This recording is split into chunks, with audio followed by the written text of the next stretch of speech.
space innovations, it's complexity, it's engineering, so it's difficult. Definitely, it's a hot topic. This rocket race, or I will say space race 2.0, it brings interesting perspective. You need an army of small satellites. We are maybe on the edge of a Star Wars. Hello everyone and welcome back to Merill Talks. Today we're continuing our series on space exploration, discussing rockets specifically. So let's get started. Marc, welcome. Hi everyone. Hi Mike. Perfect. And Marc, today as you guide us through what it looks like for the rocket space and the space, tell us about what the current rockets on the market look like. What defines a rocket? Yes, what's defined a rocket? I think since the beginning of this year, there is investors are very enthusiastic on what's going on in the space innovation and explorations. As you know, we did already a video on the satellite Eyes in the Skies, which I recommended to if you never have a chance to watch it, please check here. But Mike, to start on that topic, I mean, for many years, it was like a dormant topic in the way, not so much interest, especially on the investor side. It was, I will say, back at that time, when it started in the 50s, it was the sovereignty of everything. It was the Russian or USSR back at that time versus US fighting for who's controlling the sky and the space in this case. But now we are, I would say, in the 21st century, and a lot of things emerge, and I would say on the capital hand in the way. We know that it's a very popular, and we don't want to discuss so much about SpaceX. I mean, Elon Musk is like really deeply into, but there is a competitor here inside US, obviously, which is Rocket Lab and Firefly that we spoke already on our previous video. So what's the change here? I think it's important for us at Merill Funds to explain to you our perspectives as a European investors. As you know, we are managing funds from a European perspective. Now, why? Because it's an interesting thing. This rocket race, or I will say space race 2.0, it brings interesting perspective. Why? You have Ariane, which is the best launcher, I will say, on Earth. The problem, as we know as Europe, and don't make me wrong, I don't want to be critical about Europe, but it's too much government link, okay? And it's creating problems in the way, as just for comparison, SpaceX is launching, I will say, more than 100 per year. When Ariane, so there is two types of launcher, because with SpaceX there is the Falcon 9, very popular one, but with Ariane we have the Ariane 6.4 and the 6.2. And maximum, I will say, 8 launch per year. Oh. So clearly here there is a problem. Europe is doing well, no failure on that side, compared to the past with the track record of the Falcon 9, but we have not the capacity to deliver. Again, that's the issue. Right, and if we were to look at a more specific spectrum of capacity of rockets, there are those lighter payload rockets and those heavier payload rockets. Help us understand what that looks like. Yes, I think it's important, and we will put on the screen here just to get an idea. So we have the SpaceX with the Falcon 9 and have 22,000 tons. So it's quite a good payload, which you can find similarly with Ariane 6. And the first launch was back to February this year in 2026. You can have up to 21,000. Now, the other competitor, which are small player, I will say, in this space, there is Rocket Lab with the Electron and the Neutron. So just to spare 2 minutes on the Rocket Lab here for the audience, this rocket can launch a satellite on low orbit up to 30,000 tons. So we are not half of Falcon, the Falcon 9 of SpaceX or Ariane 6. So the point is here, competitor of SpaceX or Ariane 6 are quite far away, but they are catching up. If I'm thinking about Rock Lab, they have some delay this year. They couldn't launch the neutrons, so they have the electrons in place, which is, I will say, small load. The other competitor, which is Firefly, just to give you an idea, is also can launch with he has two types of rocket, the Alpha and the Eclipse. The Eclipse is in competitions against the neutrons, have a nice proven track record, 60,000. So again, we have, just to summarize here for our audience and for you, Mark, we have the SpaceX with the Falcon 9, Rocket Lab with the Electrons rocket, but also the Neutron, who's not active yet, who was planned to be active at the beginning of 2026. But I would say space innovations, it's complexity, it's engineering, so it's difficult. Firefly with the Alpha and the Eclipse, and again, Ariane 6, 62 with 64. We can be proud as European. It's a fantastic thing, and we have been in this race back to 1950. So I think we can be proud, but the business model is the issue here. Right, right, Mark. So, Mark, getting back to the specifics of the rockets, I mean, the game changer for SpaceX that caught all of our attention is the reusability element. Is this something that's a game changer, or is it some niche? I think it's a very interesting question, Mike, and also for our audience. I mean, if you think about Ariane 6, they don't care about reusability. But the point is how many launch you can do. I mean, what we know with SpaceX, this factor helped them to reach 100 per year, when for Ariane 6 we are just maximum 8, 9, 10. That's the point. So it's a question of scale, and that's why us as European, we need to knock at the door of US for the SpaceX capability because of these factors. Now, the point is, has advantage and disadvantage here. I think it's good to put these questions because Ariane never go in these directions in terms of profitability, and we go here on the question, how much cost per launch the things. And if you bring this part and you use this reusability, I think you can really reduce your cost here, and this is very important. Do you care more strategic edges about company specific, or again, Europe or US?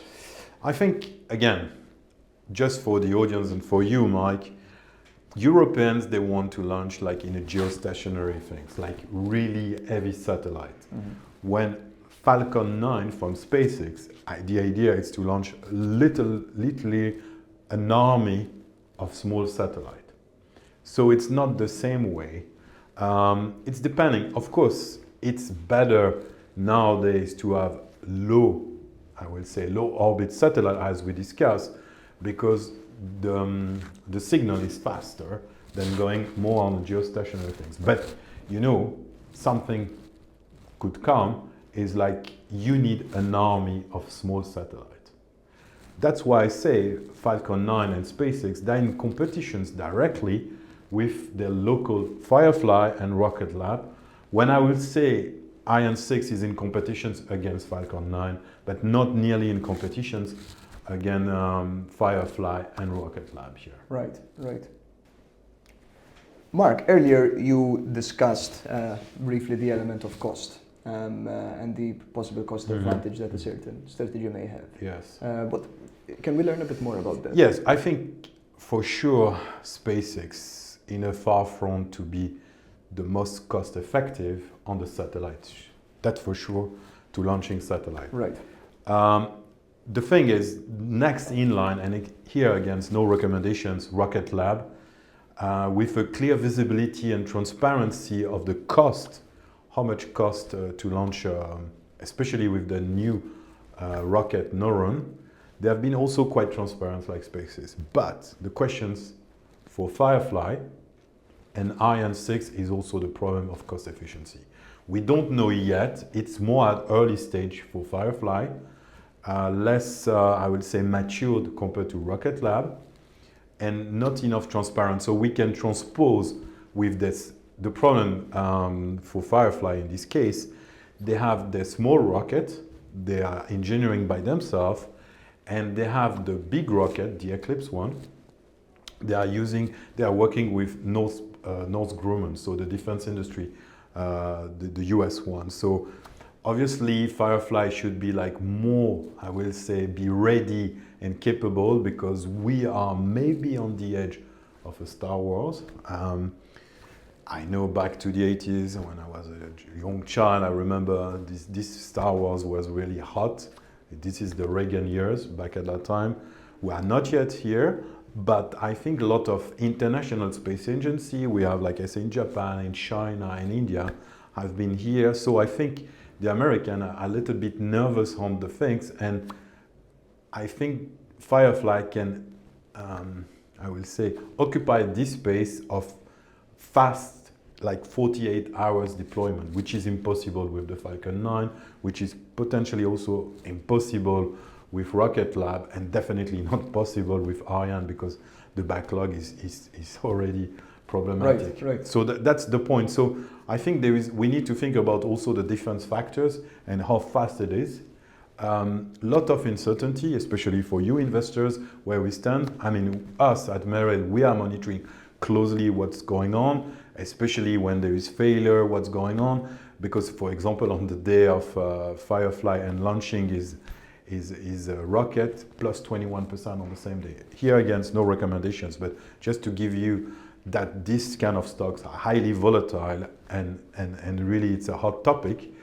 Interestingly enough, like I say, several new ETF have been launched in April to capture this kind of space innovations or exploration. So definitely it's a hot topic. This is something we are monitoring for you, especially with the European perspective, to see what's going on.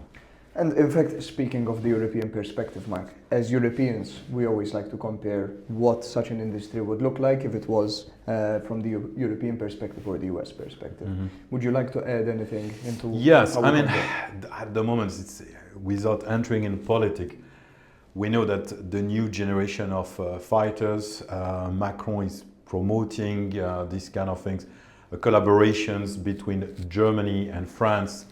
But it's difficult. If you know that the Eurofighters and the Rafale, it was like a misunderstanding, because the French industrial Dassault and the German French, because Airbus, it's Dassault versus Airbus also in the way. So we as European, and as we know, this is a hot topic also here, we are dependent potentially of the F-35, because we couldn't find this kind of technology. And again, there is no one voice, as we know, because the Spain want to have more Eurofighters than F-35, even stopping to buy F-35. So I think it's a hot topic, and Macron, as I will say, a white knight, is trying to really reactivate this relationship between Germany and France, and also Spain, to reactivate. But again, if there is like governments want to push in a certain direction, which is clearly Ariane 6 is the result of a very good collaborations between European countries. But the point is, this 5th and 6th generation fighter were not yet there. It cost already a lot of money, when probably the Americans and Trump was talking about these new fighters he wants to launch very soon. I mean, the Americans also on that side, they're taking like very seriously, because there is a branch of the army now, it's dedicated to space. This is Trump, who started in 2019 to launch this new, I will say, army branch, which was, I will say, on the standalone with the Navy, the Marines, etc. So clearly the Americans want to go in these directions with like a dedicated force, when in Europe we are still at this early stage. I think this is the big discussion here, as usual, we like, between protectionists and innovations. Us in Europe, we are quite open to innovations, but we sometimes pushing too much in the directions of capital and fundings coming from the governments without bringing so much, I will say, private funding. Right. Now, in US, it's a big discussions, and again, I don't want to enter here on that geopolitical things, because Democrat and the Republican have a different visions. I think just to say this, that the Democrat, as we know, they like to have a mix of public funding for long-term horizons. What I'm saying long-term horizons, 20 years, like investing in a scientific research and development, and mixing with for example, the guys from the Silicon Valley, when the Republican, and especially with the Trump administrations, they are like deregulations at the maximum, and we know that Elon Musk was involved in the Dodge, and this is what like hardcore, I will say, sorry to use this term, but to cut in the federal stuff. And they think like the private capital will be the only answer, when, as you can imagine, probably the answer is in the middle, like probably private capital can answer, but in the long run, that's the point. That they have the different perspective than us, the opposite, I would say.